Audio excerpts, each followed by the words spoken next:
I'm back and we're going to talk about Halloween movies. I'm going to talk about all the movies that I watched during October because I watched a lot. I tried to watch 31 movies. So a movie every day. I only missed 3 days, but I doubled up. Honestly, it's way more than I thought I was ever going to be able to actually watch. And I had a really good time doing it, so I'm gonna do it again for December with like Christmas movies. So I thought it would be fun to just talk about the ones that I liked and the ones that I would recommend. A lot of these have like been on my list or have been things that like I've been meaning to watch. None of these I would say like don't watch. None of them were like, well, the first movie I watched was The Skeleton Dance. This is from 1929. It's animated. It's one of the Disney Silly Symphonies. I watched Twitches 2. I recommend watching both, maybe a double feature situation. But what I love about Twitches is like they're really having to contemplate some heavy stuff. And I also kind of with that, I like that I think they're both like 21 in the first movie, so then they would be 22 in the second one. But I like that they're older and they're not just like in high school. I think it adds a little something. So I would recommend both of those for like a fun girls' night double feature. I think that's the move. If you haven't seen Jim Henson's The Dark Crystal, highly recommend. It's all like practical effects. It's definitely not like a Halloween movie and it's not really scary, but I don't know, it felt right to watch it in October. The more I think about this movie, the more I'm like, was this my favorite of the month? And maybe. The people who made this movie all did special effects for other movies, and then they all kind of teamed up and made this movie. Pays homage, if you will, to like classic monster movies. Like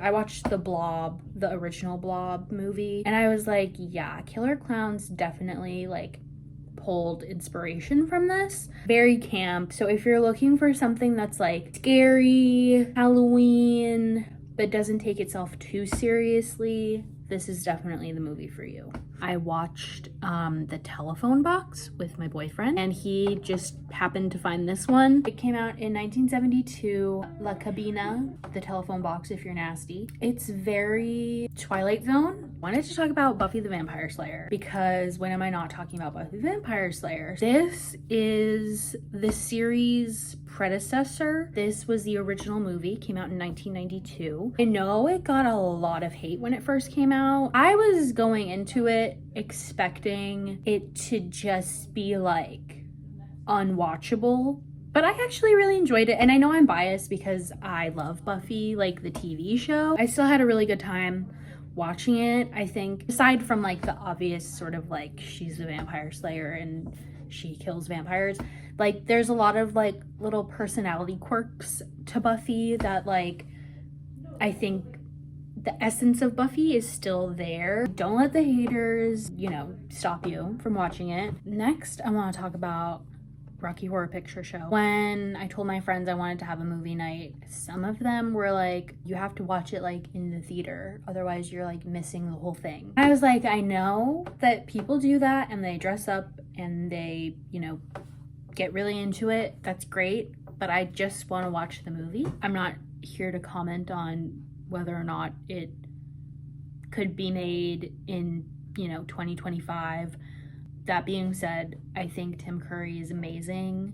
Susan Sarandon, I love you. And some of the songs are really fun. I mean, they're very like upbeat and catchy. This short was so fun. It's another silly symphony from Disney. It's just like the devil in hell having his little minions dance for him. But this was the first time that Satan had ever been animated, so that's fun and cool. Okay, I have a couple more I want to talk about. Ginger Snaps. This came out in 2000. Another take on like a werewolf story. Main focus is on this sisterhood between the two main characters. It's also, the whole thing is becoming a woman and what that does to your other relationships. It's definitely a little more gory than something I would typically watch, but I felt like it was all like justified. It wasn't gratuitous. The Little Vampire. Okay, I have seen this a million times when I was a kid,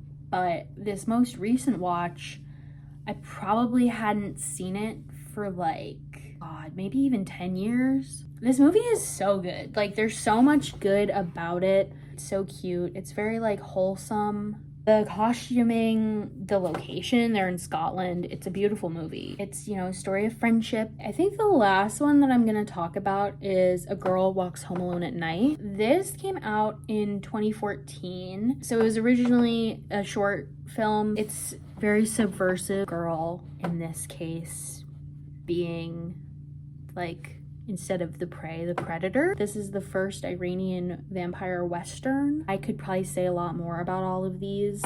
I think I'm gonna do like a big movie video for the end of the year. The high highs and the low lows of high school football. I'm gonna wish you a